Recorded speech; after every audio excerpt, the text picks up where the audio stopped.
Еще полчаса до прилета, а в зале ожидания воздушной авиагавани негде яблоку упасть. Встретить паломников и первыми поздравить хаджи приехали многие родственники. А вот мужчина в национальном одеянии с адыгским флагом, наш земляк, приехал встретить своих друзей из Нальчика. Еще пару минут. Над взлетной полосой виднеются бортовые огни самолета. Больше сотни пилигримов летят прямым рейсом из Медины, из священных земель в родные. Первый обратный рейс с паломниками приземлился ровно в 22:50 в аэропорту Магас имени Суланбека Асканова. К этой поездке многие из них готовились всю сознательную жизнь, ведь совершить хадж, выполнив один из 5 столпов ислама, заветная мечта каждого мусульманина. Все они жители соседних регионов, которые в этом году воспользовались услугами нашего аэропорта. В основном этим рейсом прилетели жители Кабардино-Балкарии. Я, наверное, готовилась всю жизнь, даже я не могу поверить, что я поехала и приехала. Но Аллах помог мне, дети помогли, Аллах помог, я поехала, приехала. Шукру, альхамдулилля. Альхамдулилля, все отлично, все шикарно. Эмоции словами не передать, брат. Все хорошо, все супер. И персонал, и как обслужили, все прям доволен.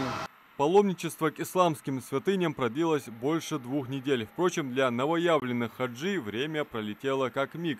Но они не прочь были остаться еще на некоторое время. Паломники посетили священные места, там, где не спосылался Коран, где жил, ступал и проповедовал самый лучший из людей, пророк Мухаммад, да благословит его Аллах и приветствует, где похоронены лучшие мужчины уммы, его сподвижники и члены его семьи. Совершили обряды ритуального бега между холмами Сафа и Марва, стояние на горе Арафат и в долине Мина. Ночевка в месте Муздалифа, встретили там праздник Ит-аль-Адха, выстаивали ночные молитвы, своих дуа, просили Всевышнего о благополучии мусульман, мира и добра. Просили за всех мусульман, конечно, за тех, которые сейчас страдают, которые, в общем, за всех, чтобы было хорошо, чтобы мир был на земле. За всех я просил мира, счастья, здоровья, чтобы все при достатке жили, чтобы дети наши развивались, чтобы учились. Все хорошее. Ну и, наверное, сувениры родственникам. Сувениры обязательно мы привезли. Большую часть, наверное, за Палестину молился, чтобы как-то облегчили их положение. Ну и за семью лично просила свою. Многочасовое пребывание на открытом воздухе в дневное время при совершении хаджа для многих, конечно, испытание не из легких, тем более, когда средний температурный показатель в Мекке достигал 45 градусов. По воле Всевышнего, на самом деле, Всевышний помогает, и из-за этого, наверное, более или менее нормально. Там, единственное, вот кто в возрасте, были много людей в возрасте, им тяжелее, а мы пока молодые, нам нормально. Вот у нас там бабушка была, она, моя личная бабушка, 84 года, она вместе с нами летела. Вот, но тем не менее, по воле Всевышнего, ей тоже это, слава Аллаху, нормально далось. Хаджи выражают благодарность и ингушским организаторам хаджа, а также руководству авиагавани. Впервые через Ингушетию вылетели, очень понравился вашей компании,